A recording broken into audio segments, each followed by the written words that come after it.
আমাদের খাদিজা এডিটিং এর সকল প্রকার পার্ট গল্প দেখতে আমাদের চ্যানেলটি সাবস্ক্রাইব করে পাশে থাকা বেল আইকনটিতে ক্লিক করে অল নোটিফিকেশন অন করে দিন। রাতের আধার দূরীভূত করে ধরনীর বুকে সবে মাত্র সূর্যের কিরণ ছড়িয়ে পড়তে শুরু করেছে। এত সকালে রাজিয়া বেগমের পুরো কিচেনে খাবারের ঝাঁঝালো গ্রানে ভরে গেছে। দুই চুলায় ঝমঝম আওয়াজ তুলে পুরো দস্তুর রান্না করছে মীরা। পাশে উঁচু মোড়ায় বসে আছেন রাজিয়া বেগম। ফজরের সালাত আদায় করেই মীরা চলে এসেছিল ৫ তলায়। শাশুড়ির অসুস্থতার খবর শুনে গত রাতেই একবার দেখতে আসতে চেয়েছিল মীরা, কিন্তু রাইফের বারণে আসতে পারেনি। ভোরেই ঘুম থেকে উঠে ফজরের সালাত আদায় করে সোজা উপরে চলে এসেছে সে। মীরার কঠোর বারণ রাজিয়া বেগমের প্রতি। কোনোভাবেই যেন উনি রান্নাবান্নার কাজ হাত না লাগে। রাজিয়া বেগম বেশ কয়েকবার বাধা দিয়েছেন মীরা যেন রান্না না করে, কিন্তু কাজের কাজ কিছুই হয়নি। গত রাতে রাইফ চলে আসার সময় রাজিয়া বেগমের জন্য খাবার প্যাক করে পাঠিয়েছিলেন মীরার মা। সে খাবার থেকে অল্প একটু খেয়েছেন তিনি। সেটা দিয়ে জ্বালাতে চেয়েছিলেন আজকে সকালের খাওয়া দাওয়ার পর্ব। সেই সকাল থেকে বলেই যাচ্ছে মীরা যেন খাবার রান্না না করে, কিন্তু মীরা মানতে নারাজ। শাশুড়ির কি খেতে ইচ্ছে করছে তা পেট থেকে বের পুড়িয়ে ছেড়েছে। বিয়ের দিন থেকে গোস্ত, পোলাও, কোরমা খেতে খেতে মুখে রুচি কমে গেছে রাজিয়া বেগমের। তাই মীরাকে বলেছে অল্প কিছু ভর্তা করার জন্য। মীরা আলু ভর্তা, ডাল ভর্তা, তিল ভর্তা, শেষে এখন ইলিশ মাছ ভাজছে। আর অন্য চুলায় ওদের বাড়ি থেকে পাঠানো খাবারটুকু গরম করেছে। মীরা ফল কেটে হাতে ধরিয়ে দিয়েছে শাশুড়ি আম্মাকে এবং একটু পরপরই তাগুদা দিচ্ছে খাওয়ার জন্য। রাজিয়া বেগম এক টুকরো খাচ্ছেন তো 2 টুকরো মীরার মুখেই তুলে দিচ্ছেন। মীরা না করলেও শুনছেন না তিনি। শাশুড়ি পুত্রবধূ যেন একে অপরকে খাওয়ানোর প্রতিযোগিতায় নেমেছে আজ সাত সকালে। মীরা পা টিপে টিপে এগিয়ে গেল দরজার দিকে। বদ্ধ রুমের দরজা খানিক খুলে উকি দিল রুমে। রাইফ গভীর ঘুমে আচ্ছন্ন। শব্দবিহীন পায়ে রুমে প্রবেশ করলো সে। ওয়াশরুমে গিয়ে ফ্রেশ হয়ে রাইফের পাশে বসে আজফোয়া হয়ে হেলাত দিল বিছানায়। মোবাইলে চোখ বুলালো। সময় 7:50। ডেকে তোলা প্রয়োজন রাইফকে। অফিসের সময় হয়ে এলো, কিন্তু মীরার ডাকতে ইচ্ছে করছে না একটু। কি সুন্দরভাবে ঘুমোচ্ছে রাইফ।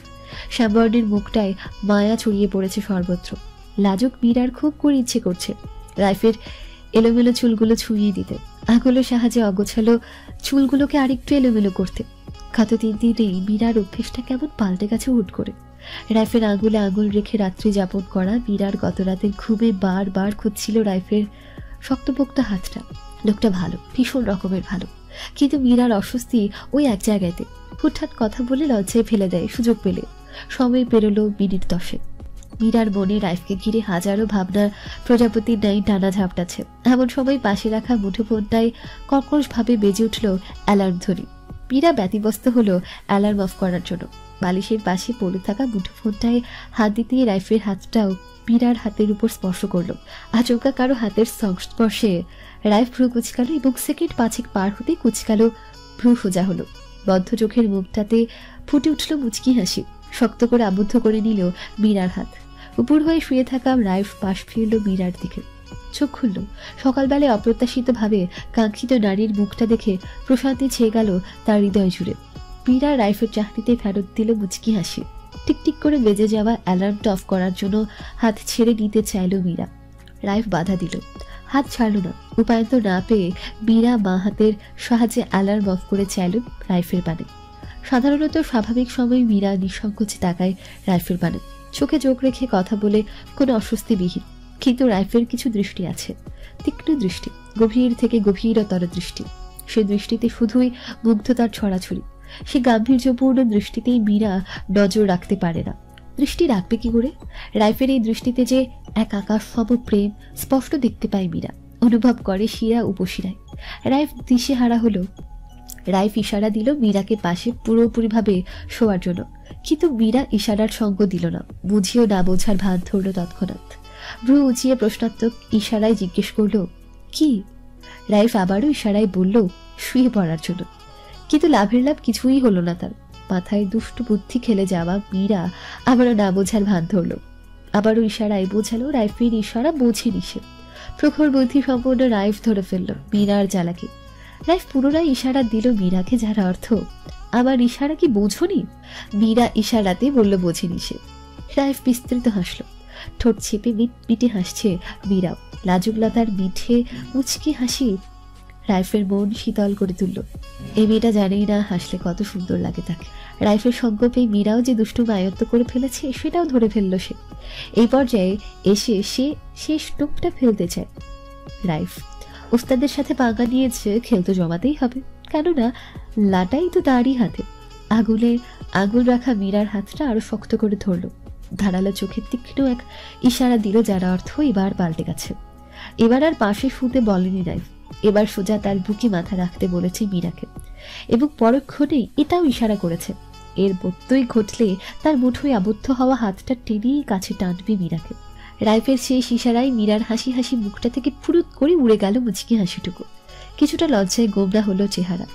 রাইফের বুকে যাওয়ার ভয়ে ফটফট আগের ইশারা মতো শুয়ে পড়ল দ্রুত। এই লোকের এক বিন্দু গ্যারান্টি নয়, কখন যে হিচকা টানে কাছে নেবে বলা যায় না। মীরার এমন আচরণে রাইফের পেট ফেটে হাসি পেল। এতক্ষণের চেপে চেপে মুচকি হাসি শব্দ পেয়ে বেরিয়ে এলো। রাইফের খলখল হাসির শব্দে ভরে গেল পুরো রূপ। মীরার কিঞ্চিত রাগ হলো, এভাবে হাসার কি আছে? আজ তাকে আলাভুলা পেয়ে এভাবে হাসছে তো সেও একদিন দেখে নিল। বদ্ধরূপে রাইফের হাসি প্রতিধ্বনি হয়ে ফিরে আসছে। মীরা ধ্যান দিল রাইফের হাস্যজ্জ্বল মুখাবয়বে।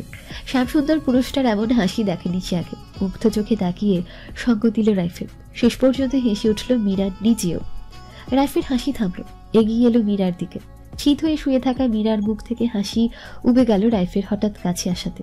পর্দার ফাঁক দিয়ে আসা সূর্যের সোনালি ঝলমলে রোদ্দুর মীরার মুখে পড়েছে তির্যকভাবে। মীরার ফর্সা মুখে লেপটে যাওয়া সোনালি আভা এই মুহূর্তে যে কারো বক্ষপিঞ্জরে মুগ্ধতা ছড়ানোর জন্য যথেষ্ট। রাইফের হাসি হাসি মুখটা ধীরে ধীরে গম্ভীর হলো। হালকা করে মাথায় পেঁচানো ওড়নাটার ফাঁক দিয়ে কিছু চুল পড়ে আছে মীরার গোলাপি আভাযুক্ত গালে।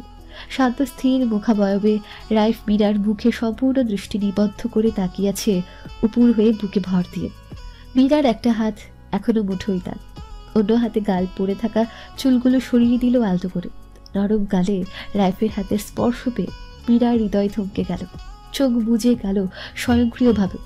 মীরার অশান্ত মন বলছে রাইফ আজ কিছু করবেই করবে। আচ্ছা, এত যে ধ্যান বেড়ে তাকিয়ে আছে তার মুখে, সে মুখটাতেই অধিকার ফলাবে না তো? অধিকার ফলালে ফলাবে, এতে মীরার আপত্তি নেই একটু। রাইফ তার স্বামী, সম্পূর্ণ অধিকার রয়েছে মীরার প্রতি। রাইফকে বাধা দেওয়া অনুচিত, তবুও নতুন জন্ম নেওয়া গোলমালে অনুভূতিগুলোই বারবার মীরাকে অতিষ্ঠ করে তুলছে। রাইফ মীরার ছোট গোলগাল মুখটায় হাত রাখলো, নরম গালটা ঘষে দিল আলতো করে। মীরার নিঃশ্বাস ক্রমশ ভারী হতে থাকলো রাইফের স্পর্শে। চোখ বুজে বিছানায় পড়ে রইল শক্ত হয়ে। বালিশের উপর মীরার মুঠোবন্দি হাতটা টেনে তুলল রাইফ। মেহেদির রং এখনো শোভা পাচ্ছে মীরার হাতে। মেহেদির গাঢ় খয়েরি রংটা একদিনে এখন হালকা লালে পরিণত হয়েছে। মীরার হাতের উল্টো পাশটায় রাইফ খুব যত্ন করে বৃদ্ধাঙ্গুল ঘষল বার কয়েক। মীরার বদ্ধ চোখে আরেকবার নজর বুলালো। ছোট একটা ঢোক গিলে মুঠোয় রাখা মীরার হাতের উল্টো পাশে অধর ছোঁয়ালো ছোট্ট করে। মীরার অন্তরাত্মা ধড়াক করে উঠল, বদ্ধ নয়ন কুচকে আরো ভেতরে গেল। হৃদস্পন্দন 1 সেকেন্ডের জন্য থেমে গিয়ে বেগতিক ঘাড়ে ছুটতে শুরু করলো। রাইফের অধরের ছোঁয়ায় মুঠোয় পড়ে থাকা হাতটা দিয়ে রাইফের হাত শক্ত করে চেপে ধরল মীরা। রাইফের মন অশান্ত হলো। এত ছোট চুম্বনে মনটা কিছুতেই শান্ত করা সম্ভব না, কিছুতেই না। বুকের ভেতর যে ঝড় উঠেছে সেটা থামানো প্রয়োজন, খুবই প্রয়োজন। বেশি সময় নিল না, 7-5 ভাবার সময় নেই তার এখন।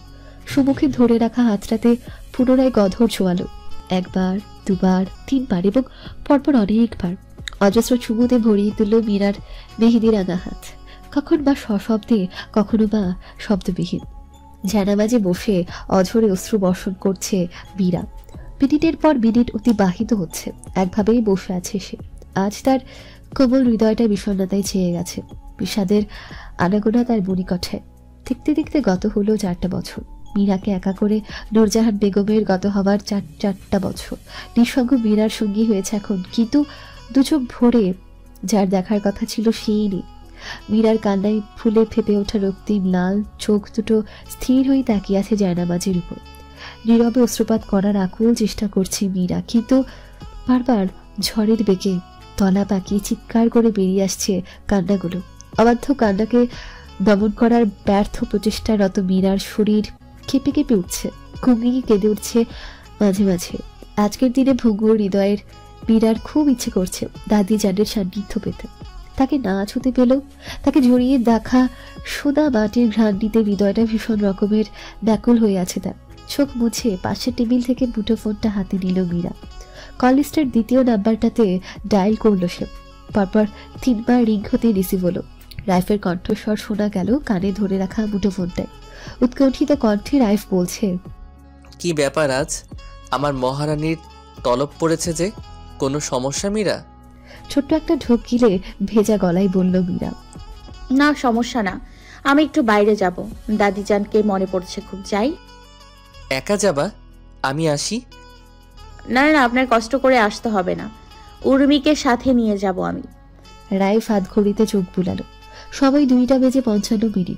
সূর্য এখনো প্রখর তাপ দিয়ে যাচ্ছে পৃথিবীতে।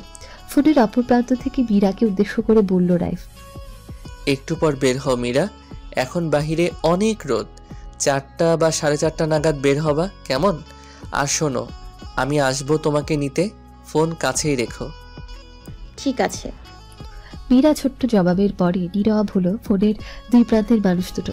কোনো সারা শব্দ নেই দুজনের মুখে। রাইফ ইচ্ছে করে কথা বলছে না এখন। সারাদিন তো নিজে বকবক করে, এবার তার মহারানীর মুখ থেকে কিছু শুনতে ইচ্ছে করছে। মীরার ধারণা ছিল রাইফই কিছু বলবে এখন, কিন্তু যখন তার ধারণা ভুল প্রমাণিত হলো তখন নীরবতা ভাঙালো সে নিজে। শুনছেন?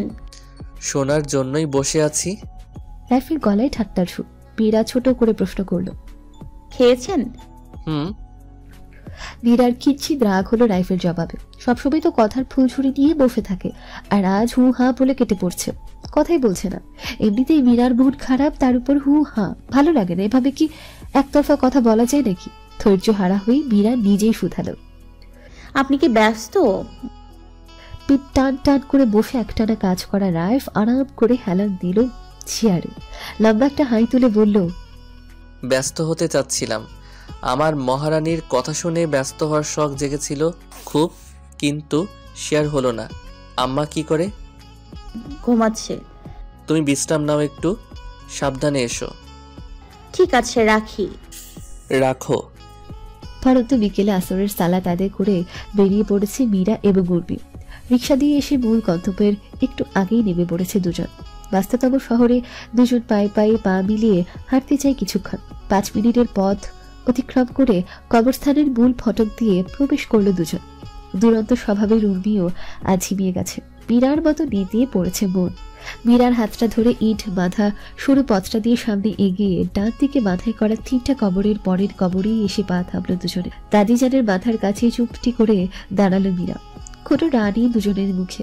ধীরবে টুপ টুপ করে কয়েক ফোঁটা অশ্রু বর্ষণ করছে মীরা। থেমে থেমে ফুপিয়ে উঠল উর্মি। কি নিদারুণ যন্ত্রণা, কি নিষ্ঠুর বেদনাদায়ক অনুভূতি।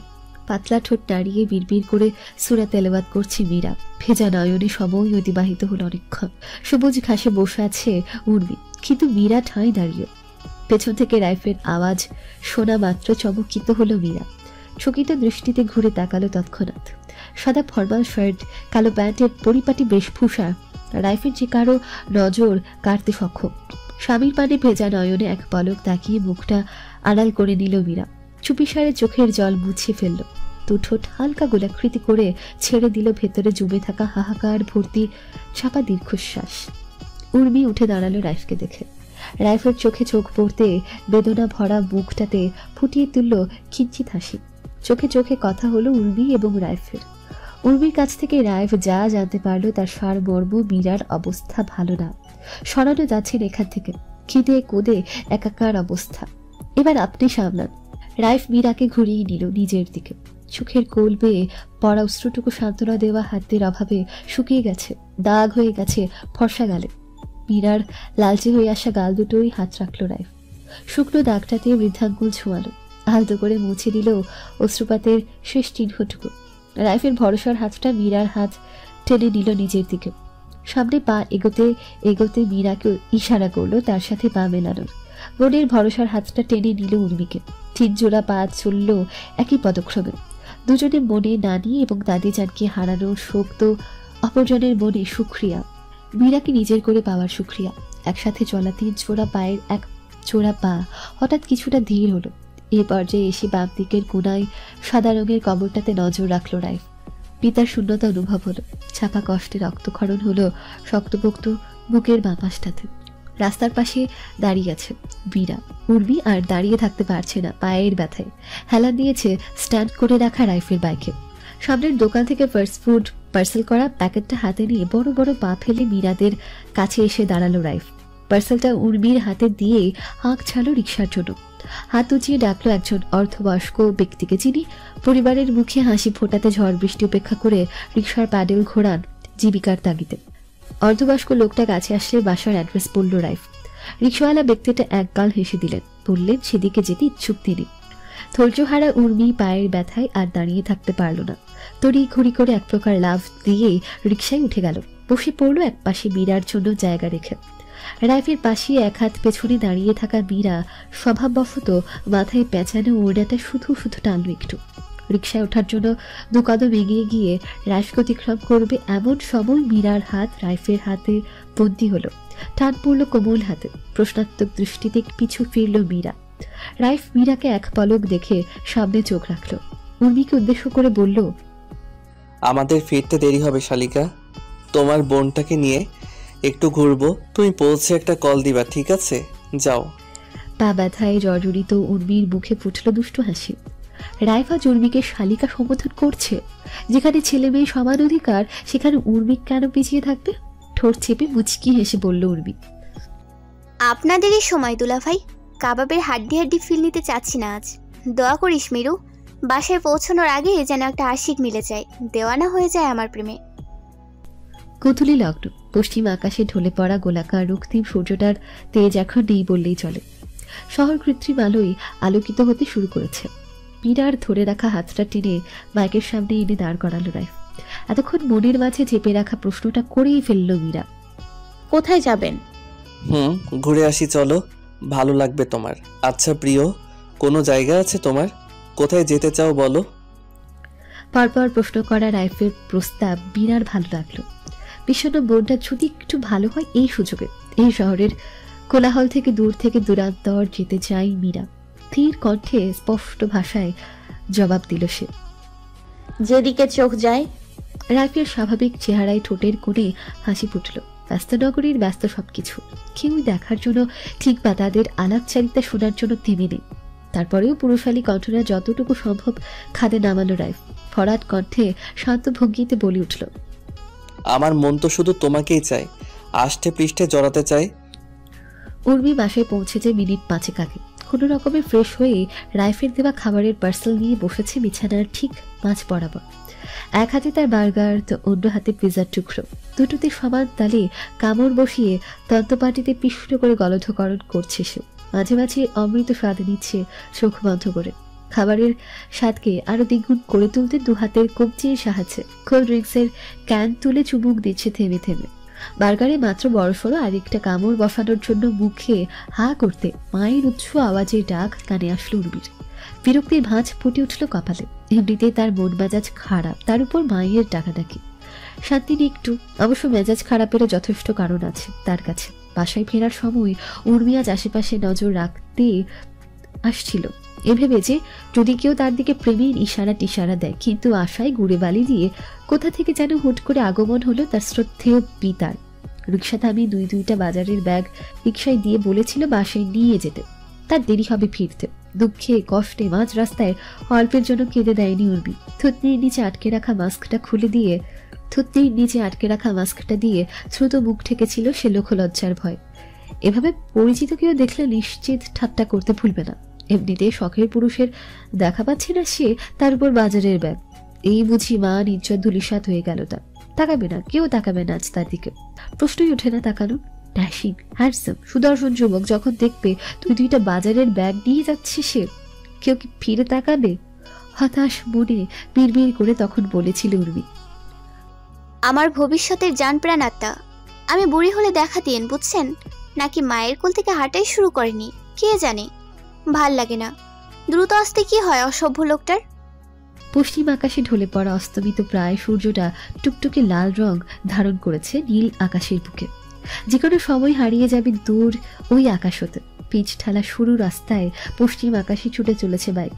বিশাল আকাশে ধূসর রঙের তুলোর মতো থোকায় থোকায় ভেসে থাকা মেঘগুলোর মাঝে তেজহীন রক্তিম সূর্যটা দেখতে অপরূপ লাগছে মীরা।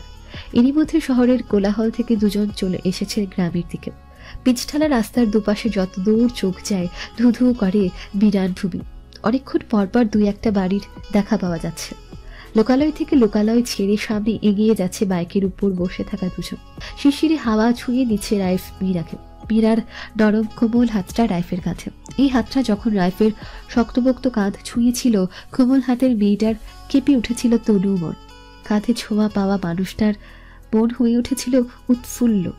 বাবার কাছ থেকে কিনে নেওয়া শখের ইয়ামাহা আর 1.5-এর 4 বছর ধরে রাইড করছে রাইফ। কিন্তু আজকের মতো অনুভূতি তার হয়নি কখনো। শখের নারীর পরশে কালো রঙের শখের বাইকটাকে রকেটের লাইন ছুটাতে ইচ্ছে করছে তার।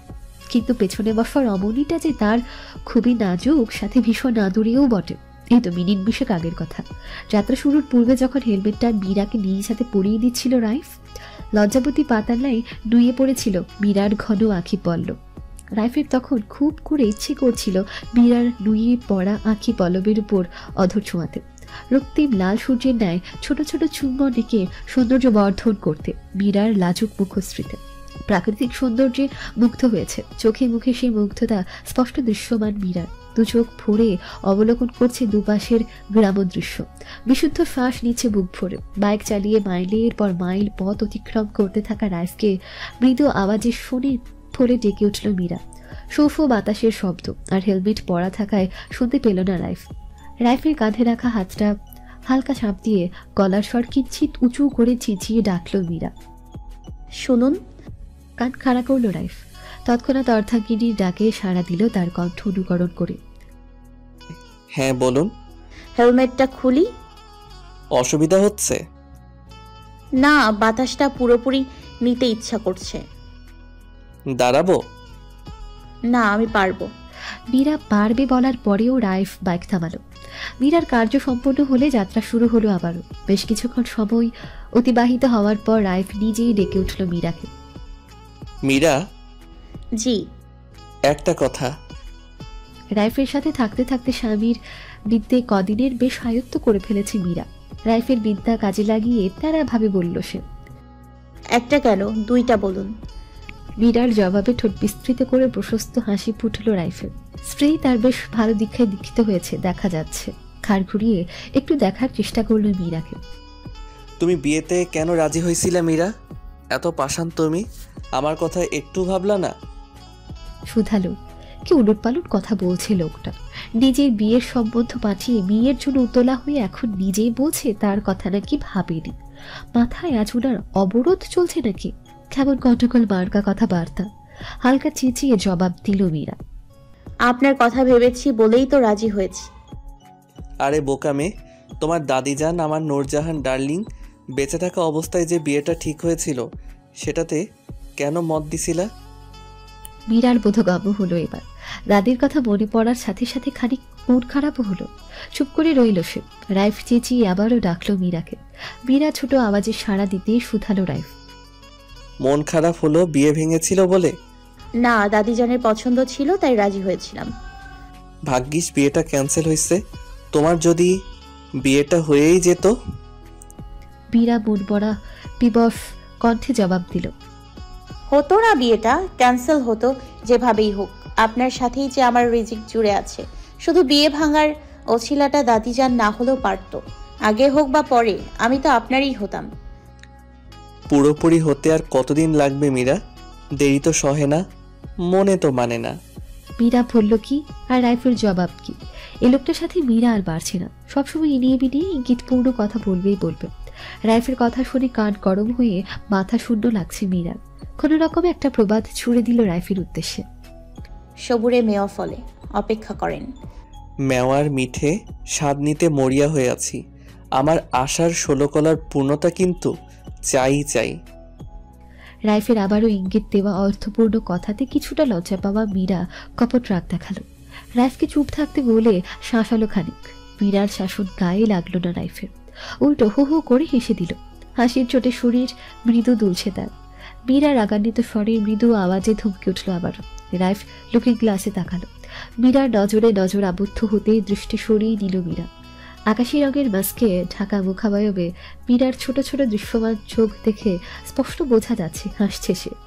রাইফ জোর গলায় বলে উঠল, তোমার কণ্ঠে আদরে ধমকটা এত মিষ্টি, না জানি ভালোবাসার কথায় কত নতুন অনুভূতির সৃষ্টি।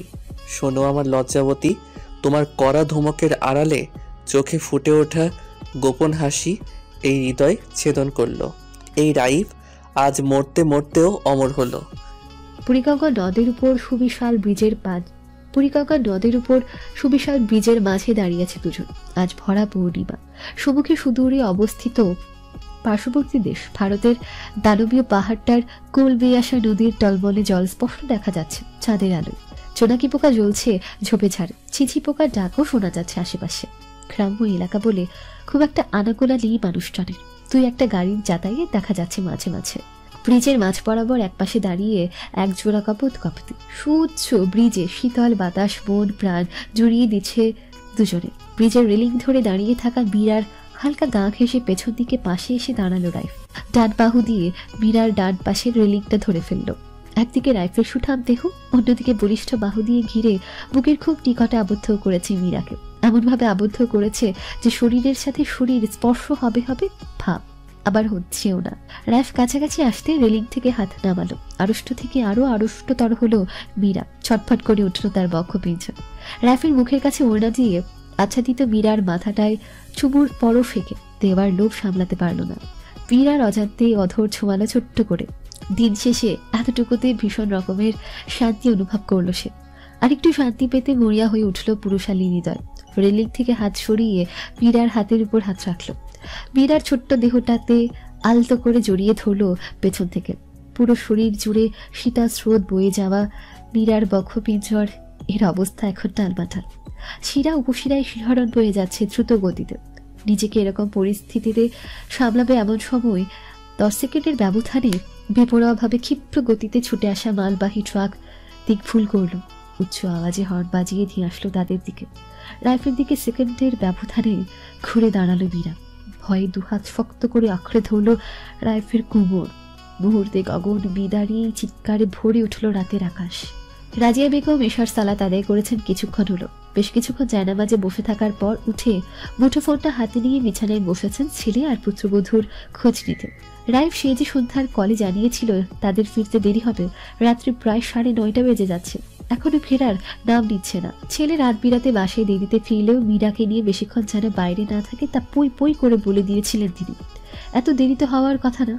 সন্তানের কথা ভেবে কিঞ্চিত চিন্তার ভাঁজ ফুটে উঠেছে তার মুখাবয়বে। রাইফের নাম্বারে কল দিয়ে লাউড স্পিকার অন করলেন। পরপর রিং হয়ে কলের সংযোগ বিচ্ছিন্ন হলো। আবারও কল দিলেন এবং পূর্বে না এবারও কোনো সাড়া পেলেন না অপর প্রান্ত থেকে। ছেলেকে না পেয়ে তিনি একমাত্র পুত্রবধূ মীরার নাম্বারে কল দিলেন, কিন্তু এবারও হতাশ হলেন। দুজনের একজনও কল রিসিভ করলো না। মনের মাঝে উকি দেওয়া ঈষৎ চিন্তা এবার গাঢ় হতে শুরু করলো রাজিয়া বেগমের। পরক্ষণে কল দিলেন নতুন সম্পর্কে আবদ্ধ হওয়া বেআইন খাদিজা বেগমকে। কয়েক সেকেন্ডের ব্যবধানে সাড়া দিলেন। খাদিজা বেগম কল রিসিভ করলেন হাসি মুখে। খোশ মেজাজে কুশলাদি বিনিময়ের মাধ্যমে কথোপকথন শুরু করলেও শেষ হলো দুজনের দুরু দুরু বুকে কপাল চিন্তার রেখা ফুটিয়ে। দুপ্রান্তের দুই মায়ের মনে এখন সন্তানের বিপদের আশঙ্কা জেগে বসেছে। ছটফট করছে ছেলে মেয়েকে কাছে পেতে। আকুল নিবেদনে সন্তানের মঙ্গল কামনা করছেন মহান আল্লাহর দরবারে। সহি সালামতে কোলের সন্তানকে ঘরে পাওয়ার তীব্র আকাঙ্ক্ষা দুজনের মাঝে। কিয়ৎক্ষণ পূর্বে গগন বিদারী চিৎকারে ভারী হওয়া রাতের আকাশ বাতাস এখন শান্ত, নীরবতায় আচ্ছন্ন, থম বেড়ে আছে যেন। বেপরোয়া গতিতে দিক বিদিক ফুলে রাইফ মীরার দিকে ছুটে আসা মালবাহী ট্রাক ব্রিজের রেলিং ভেঙে দুমড়ে মুচড়ে ছিটকে গিয়ে বিশাল গর্জন তুলে নদীর টুইটুম্বর জলে পতিত হয়েছে। সাথে সাথে নদীর শান্ত জলকে করেছে অশান্ত। বড় বড় ঢেউ আছড়ে পড়েছে তার দুই কূলে। ট্রাকের ভাঙাচুরা কিছু ধ্বংসাবশেষ ভাসছে পানির উপরে। নদীর অতল গহ্বরে ডুবে যাওয়া ট্রাকের ভেতর থেকে কোনো রকমের যানটা হাতে নিয়ে বেরিয়ে এসেছে ড্রাইভার এবং হেলপার দুজনেই। নদীর টৈটম্বর জলে হাঁপাতে হাঁপাতে সাঁতরে এসেছে বাড়ি। রাস্তার মাঝে পড়ে আছে একটা মুঠোফোন। উপরের গ্লাস ফেটে তার চুর মার অবস্থা। অদূরে পড়ে থাকা ফোনটা একটানা রিং হচ্ছে উচ্চ শব্দে। ডিসপ্লেতে জলজল করে শো করছে আব্বা লেখাটি। কালো রঙের ছোট হ্যান্ডব্যাগ এবং এক জোড়া জুতাও এলোমেলো হয়ে পড়ে আছে অবহেলায়। ইট সিমেন্টে তৈরি রেলিংয়ের সাথে ধাক্কা লেগে গাড়ির সামনের গ্লাস থেকে চূর্ণ বিচূর্ণ কাঁচ ছড়িয়ে ছিটিয়ে আছে ব্রিজের মাঝের অংশটা জুড়ে। ভয়ে গুটিয়ে নিজেকে বাঁচানোর আপ্রাণ চেষ্টা শেষে এক লহমায় কি হয়ে গেল বুঝতে পারছে না। রাস্তায় পড়ে থাকা এক জোড়া কপোতে শুধু নিথর দেহ পড়ে আছে পাশাপাশি, আঁকড়ে ধরে আছে একে অপরের হাত। বেগতিকভাবে ছুটে আসা ট্রাক আর অর্ধাঙ্গিনীর আঁকড়ে জড়িয়ে ধরা দুহাত বলছিল এখান থেকে সরে যেতে হবে, যে করেই হোক। মস্তিষ্কে নিয়রণ সেকেন্ডের মাঝে রাইফকে জানান দিয়েছিল, তীক্ষ্ণভাবে বুঝিয়ে দিয়েছিল বাঁচতে হবে দুজনকে। এই সুন্দর ধরণীতে হাতে হাত রেখে পথ চলা তাদের এখনো বাকি। সুখ দুঃখ ভাগাভাগি করে জীবনকে উপভোগ করার ইচ্ছেটাকে এত দ্রুত দেওয়া যায় না ভাগি। এত তাড়াতাড়ি প্রেয়সীর হাতে হাত রেখে বৃদ্ধ হওয়ার ইচ্ছে নিঃশেষ হতে পারে না রাইফেল। না, কিছুতেই না। তুমুল বেগে ধেয়ে আসা ট্রাক দেখার সাথে সাথে রাইফেল বলিষ্ঠ পুরুষালী বাহু দুটো মীরাকে শক্ত করে জড়িয়ে পক্ষে আবদ্ধ করেছিল। ইট সিমেন্টের ব্রিজ থেকে তার লাজুক লতার ছোট্ট দেহটাকে শূন্যে তুলে নিয়েছিল তাৎক্ষণিক। বড় বড় পা ফেলে এক প্রকার ছিটকে সরে গিয়েছিল উচ্চ আওয়াজে হর্ন বেজে বেপরোয়া গতিতে আসা ট্রাকের সামনে হতে। তাড়াহুড়োয় সরে আসাতে রেলিংয়ের নিচে সিঁড়ির মতো উঁচু করে মাথায় করা জায়গাটাতে পা বেজে হোঁচট খেয়ে ছিটকে নিচে পড়ে গিয়েছিল মধ্য সড়কে। আল্লাহ সহায় ছিল তাদের উপর। গ্রাম রাস্তায় যানবাহনের চলাচল খুবই কম। শহরে ব্যস্ত রাস্তা হলে এতক্ষণে হয়তো দুটো দেহ পিষ্ট হতো গাড়ির চাকায়। মাথার পেছন দিকে চরমভাবে আঘাতপ্রাপ্ত রাইফ মৃদু শব্দ করে ডেকে উঠল মীরার নাম ধরে। পাশে পড়ে থাকা মীরা রাইফের ডাকে সাথে সাথে সাড়া দিতে পারল না। রাইফের হাতে রাখা হাতটা ঈষৎ নাড়িয়ে ছিনছিনে ব্যথায় শুধু হালকা আর্তনাদ করে উঠল সে। রাইফের টনক নড়ল মীরার আর্তনাদে। পাশে চিত হয়ে পড়ে থাকা দেহটার দিকে পাশ ফিরে তাকাতে বুকের বাঁ পাশটা মোচড় দিয়ে উঠল তার। দ্রুত উঠতে গিয়ে শরীরের তীক্ষ্ণ ব্যথায় মুখ কুচকে চোখ খিয়েছিল। হজম করে নিল মুখ ফুটে বেরিয়ে আসা শব্দটুকু। এক হাত দূরত্বে পড়ে থাকা মীরার ব্যথাতুর চেহারা রাইফের ভীত কাঁপিয়ে দিল, ডরবরে করল। বিপদের আশঙ্কা জেগে বসল মনে। দ্রুত কাছে এলো মীরার। শিওরে বসে রাস্তায় পড়ে থাকা মীরার মাথাটা কোলে তুলে নিল আলতো হাতে।